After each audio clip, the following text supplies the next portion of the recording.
kita nak bersedekah ni ada banyak cara. Tak semestinya dengan wang ringgit dan harta benda. Ada 5 cara untuk kita bersedekah. Yang kelima tu paling dahsyat.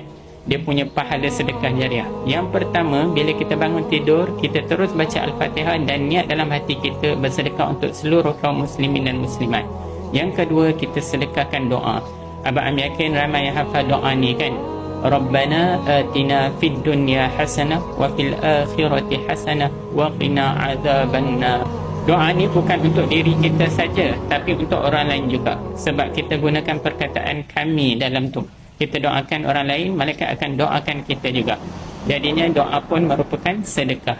Yang ketiga, orang kata senyuman tu adalah sedekah.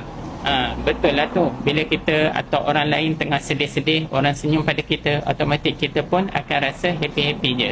Bila kita sentiasa tersenyum dan buat orang lain tersenyum, pahalanya sangat-sangat besar.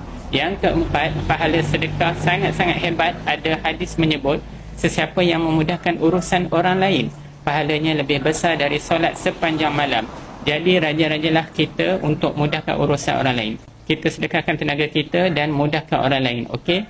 Dan yang kelima, kita sedekahkan ilmu. Berkongsi ilmu itu merupakan satu sedekah. Sahabat-sahabat kongsikan video Abang Am ni pun merupakan satu sedekah. InsyaAllah kita panjangkan, kita kongsikan pada kawan-kawan dekat luar sana. Kita pun akan sama-sama dapat pahala jariah sebab berkongsi ilmu sesama kita. Mudahkan untuk bersedekah tanpa duit. Jom kita buat sama-sama. InsyaAllah hidup kita akan jadi luar biasa. Assalamualaikum. Tenang-tenang, pasti senang.